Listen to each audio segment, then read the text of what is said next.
ನಮಸ್ಕಾರ. ಇವತ್ತು ಶಿವಶರಣ ಘಟ್ಟಿವಾಳಯ್ಯನ ಬಗ್ಗೆ ತಿಳಿಯೋಣ.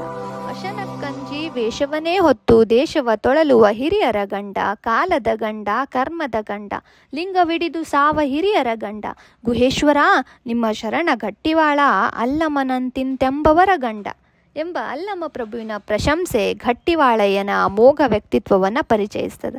ಘಟ್ಟಿವಾಳಯ್ಯನ ವ್ಯಕ್ತಿತ್ವದ ಮಹತ್ತೆಯನ್ನು ಕಂಡ ಸಮಕಾಲೀನ ಶರಣರು ಬಗೆದುಂಬಿ ಅವರ ಗುಣಗಾನವನ್ನು ಮಾಡ್ತಾರೆ. ಬಸವಣ್ಣನವರು ಕಾಯಕ ವಂಚಕನಲ್ಲ, ಜೀವವಂಚಕನಲ್ಲ, ನಿರಂತರ ಸಹಜ ನೋಡಯ್ಯ, ಶಂಕೆ ಇಲ್ಲದ ಮಹಾಮಹಿಮನು, ಕೂಡಲ ಸಂಗನ ಅನುಪಮಾತೀತ ನೋಡಯ್ಯ ಎಂದು ಹೊಗಳ್ತಾರೆ. ಚನ್ನಬಸವಣ್ಣನವರು ಅರಿವರಿತು ಕುರುಹು ನಷ್ಟವಾದ ಬಳಿಕ ಕುರುಹಿನ ಬಣ್ಣ ಅಂಗದ ಮೇಲೇಕೋ ಗಟ್ಟಿವಾಳಂಗೆ ಅರಿವನಾರು ಆರುಹಿಸಿ ಕೊಂಬನಾರು ಬರಿಯ ಬಯಲು ಕಾಣ ಕೂಡಲ ಚೆನ್ನಸಂಗ ನಿಮ್ಮ ಶರಣ ಗಟ್ಟಿವಾಳಯ್ಯನಲ್ಲದೆ ನೆರೆ ಅರಿವವರಾರೋ ಎಂದು ಮನದುಂಬಿ ಗುಣಗಾನ ಮಾಡ್ತಾರೆ.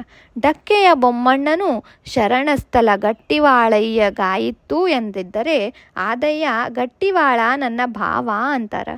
ಸಿದ್ದರಾಮನು ಗಟ್ಟಿವಾಳಯ್ಯ ತನ್ನ ಮಾಯೆಯ ಕೊಟ್ಟು ಮೂಲ ಪ್ರಸಾದವ ಪಡೆದ ಧೀರನಾದಡೆ ಗಟ್ಟಿವಾಳನಂತಾಗಬೇಕಯ್ಯ ಅಂತಾರೆ.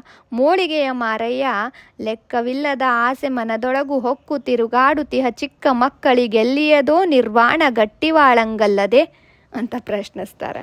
ಪ್ರೌಢರಾಯನ ಕಾವ್ಯದಲ್ಲಿ ಶಿವನ ಅಣತಿಯಂತೆ ಬಸವಣ್ಣ ಮೊದಲಾದ ಪ್ರಮಥ ಗಣಗಳು ಮರ್ತ್ಯಲೋಕಕ್ಕೆ ಹೋದಾಗ ಶಿವನ ಗಣವರನೊಬ್ಬ ಕೈಲಾಸದಲ್ಲಿ ಶಿವನೆದುರಿನಲ್ಲಿ ಪೊಡವಿಯ ಜಡಸ್ತ್ರೀಯಳೋರ್ವಳ ಮದುವೆಯಾಗಿ ಬಿಡದೆ ನಡೆಸುವೆ ಭಕ್ತ ಜ್ಞಾನ ಕ್ರಿಯಂಗಳನ್ನು ನಡೆಯದಿರ್ದಡೆ ಅವಳ ಬಿಟ್ಟು ಸವಿರಕ್ತಿಯಂಪಿಡಿವೆ ಎಂದು ಪ್ರತಿಜ್ಞೆ ತೊಳತನ.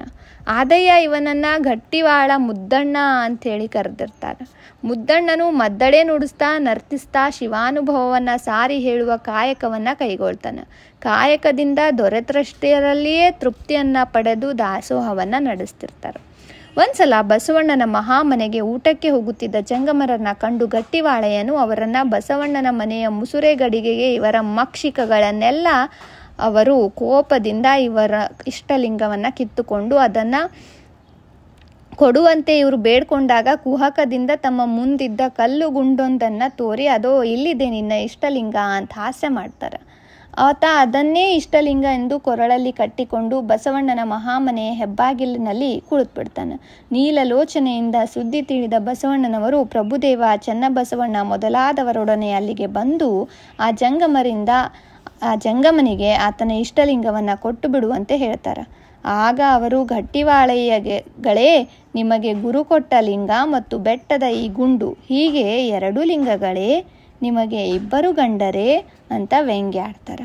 ಆಗ ಆತ ಗುಂಡನ್ನು ತನ್ನ ಇಷ್ಟಲಿಂಗದಲ್ಲಿ ಅಡಗಿಸಿಕೊಳ್ಳಲು ಪ್ರಭುವೇ ಮೊದಲಾದ ಶರಣರು ಗಟ್ಟಿವಾಳಯ್ಯನದು ನಿಜವಾದ ನಡೆಯೆಂದು ಆತನನ್ನು ಸ್ತುತಿಸ್ತಾರೆ.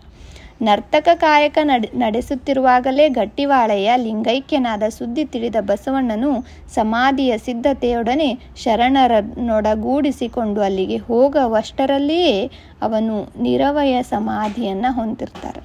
ಜಂಗಮ ಹಸ್ತ ಸ್ಪರ್ಶವಾಗುತ್ತಲೇ ಆತನ ಶರೀರವು ಶರಣರ ಹಸ್ತದಲ್ಲಿಯೇ ಬಯಲಾಗ್ತದೆ. ಗಟ್ಟಿವಾಳಯ್ಯ ಪ್ರಸಂಗವನ್ನು ಮೊದಲಿಗೆ ಶೂನ್ಯ ಸಂಪಾದನೆಯಲ್ಲಿ ಸೇರಿಸ್ತಾರೆ. ಅದನ್ನು ಮಾಡಿದವರು ಗೋಳೂರು ಸಿದ್ದವೀರಣ್ಣ.